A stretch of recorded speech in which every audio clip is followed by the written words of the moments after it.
Howdy, welcome to another Nonsense Wars production. Today, we're going to take a look at 60470 Explorer Train.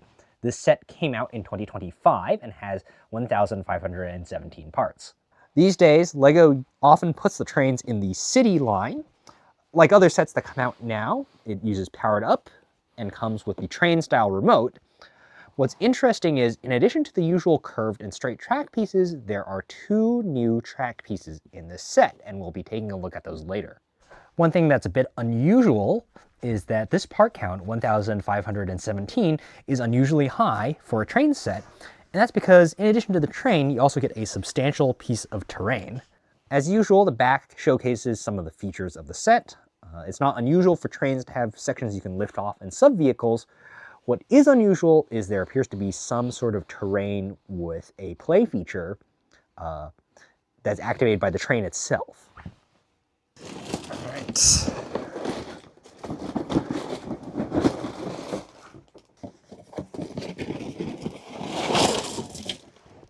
This is not one of the rumored paper bag for parts, but this is actually a paper bag for your instruction manual. And I appreciate this because there's very little chance of the corners getting bent when they're in this bag. So a lot of talk was made of the LEGO group switching to paper bags at some point. This appears to be a different material than the poly bags. This one came free with our order. So I'm going to open this. And if you look, you can kind of tell in the light, this has a waxy coating on the inside, and this doesn't. This is actually just ordinary paper. And the difference is, of course, that your instruction manual is not going to get scuffed up by the texture of the paper, but your LEGO parts might. So what else was in the sub box? One bundle of 4 straights and 4 bundles of 4 curves each. 2 large brackets, 16 by 16 plate. The powered up remote and battery box are just loose, and this is the train motor, train magnets, and a couple of loose large parts. Inside this unlabeled bag are 3 big ugly rock pieces and 2 special track sections. These don't contain any moving parts. There's just well, this one has some sort of feature molded in it for perhaps a crossing. There is a part that's not in this set, and that's this, the old train base. And so normally you would plug the motors into this hole like that, but this set must use something else. At the end of the first bag, we have this small tracked vehicle driven by a rather handsome chap who we'll get to in a moment. The old chain links are driven with tires instead of a gear, and this seems to make them run much more smoothly. If you inspect the fig carefully, this is actually Johnny Thunder from the 90s Adventurers theme, right down to the red scarf. The next thing to be built is this research station, which features the re-railing track piece that we took a look at earlier. The back of the station has an attachment point for a zip line, and there's a walkway that goes around to the front. This walkway doesn't have any studs, so you just kind of have to balance minifigs on them carefully. And then here's the station, and the roof lifts off for access. The arch over the door is formed using this fender piece from the large-scale car sets. This is going to be a pretty common technique in City and Friends sets these days. Another interesting part is this train door, which is still in production after so long, along with its glass. Unfortunately, you only get the left-hand side. Finally, at the corner of the station is this crane arm. This tile is actually the same print as the yellow and black caution stripe. It's just black printed on azure this time. The hook has just enough reach to get down and catch on one of these cylinders here, and you pick it up and then dangle it over to where the train will be later. The next thing to be built is this piece of terrain. We mentioned earlier that this set has an unusually large number of parts for a train set, and that's because this thing is a heckin' chonker.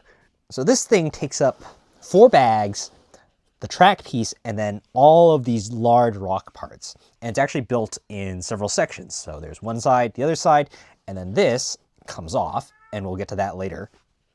Over on this face of the mountain, there's some terrain, and here's the other end of the zip line. So the station is there, and when this is set up correctly, it will go all the way across the curved part of the track.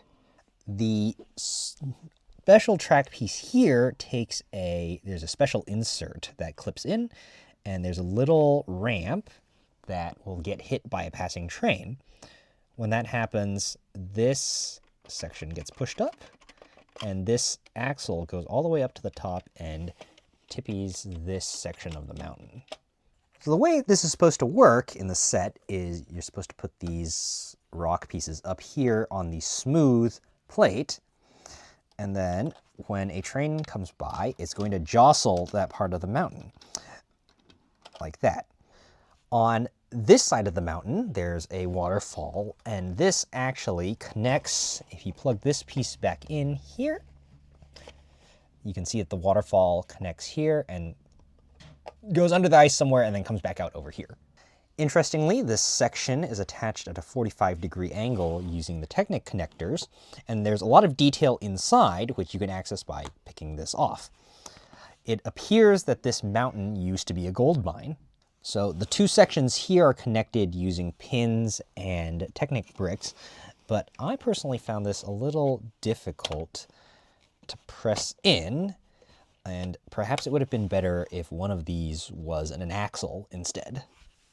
The next item to be built is the locomotive, which uses powered up. Underneath the locomotive, we find one train motor and one unpowered bogie. The interior here houses a battery box, which you can access by pulling up on the roof. This assembly here is so that you can push the power button without taking the battery box out, and it doesn't cover up the light so you can see it. Inside here, there's a place to put the wire that comes out of the motor, so that gets tucked in under the arch, and the manual makes a big deal out of feeding it in a particular spot. Finally, at the back of the locomotive, there's a door, and then for some reason, there's a pin all the way down there. I don't know if you can see this, and we're not sure what that's for. The manual doesn't say anything about it, and it doesn't appear to serve any function within this set. The other odd thing about this is the front. This looks like it might be a bogie plate, but it's not. It's actually just one of these plates with a pin coming out of it. The next car to be built is this sort of sleeping car crew quarters, which also has these same doors at the two ends. To get access to the interior, you actually have to grab it here, and that comes off. Inside there are 2 seats and a bed, and this flips up to reveal a computer. Now, this is supposed to be a bed, but I don't know about you. This doesn't seem like a very restful ride because you're not secured at all as the train jostles around. The last thing to be built in the set is this well car, which has a cargo space here, some crates over here, and then, for some strange reason, a video camera turret. The well area in the center of this car is exactly sized to hold the little tracked vehicle from bag 1. This doesn't stud down or anything, but because of the shape of the treads, it can't actually slide off. These crates contain tools and even more tools, but they have this handle on the top, so you could unload them with a crane at the research station like that. So our set appears to have an error, and that's if you were hoping to get back to base by ziplining, well, yeah, that's just too bad, isn't it? Guess you're walking home. We looked it up, and the nominal length of string is supposed to be 40 studs, but if you put it next to the track, you can see it goes from there to there. These are 16 each, so we actually only have 30 studs. We managed to source a string of the right length from another set, and so we can show you how this works. You take the guy with a zip line and hook him over the string, and there. If you're as cool as Johnny Thunder, you don't even need the zip line. You'll just use your climbing hammers. This special track piece can of course be used as a crossing, but because of the taper here, it functions as a rerailer. You can take your locomotive and just sort of put it on the tracks like that, and if you go back and forth, it will go onto the tracks. Now let's take a look at this play feature. I'm going to put the boulders back here and then start the train. The behavior is somewhat random, and at slow speeds the rocks barely move at all.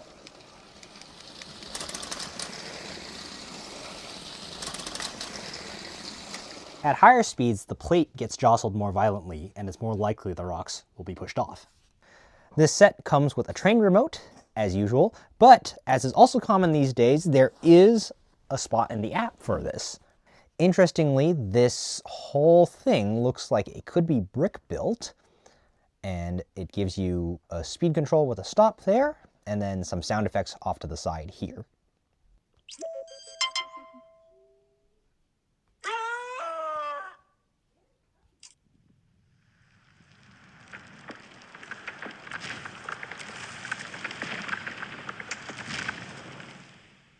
So pressing up accelerates the train and plays some sounds that suggest the motor's powering up and the wheels rolling over rails. You can stop the train either with the down buttons or the stop button, and when you do, it plays a sound of brakes being applied.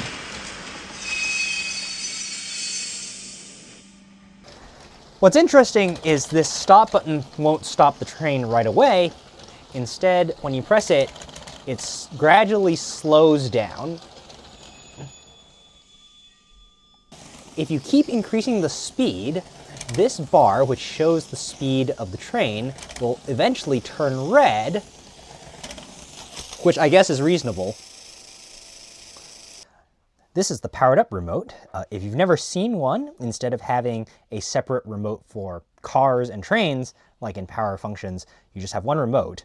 It's got up and down buttons and stop for both sides, and you can rotate the controls to any angle and they still work.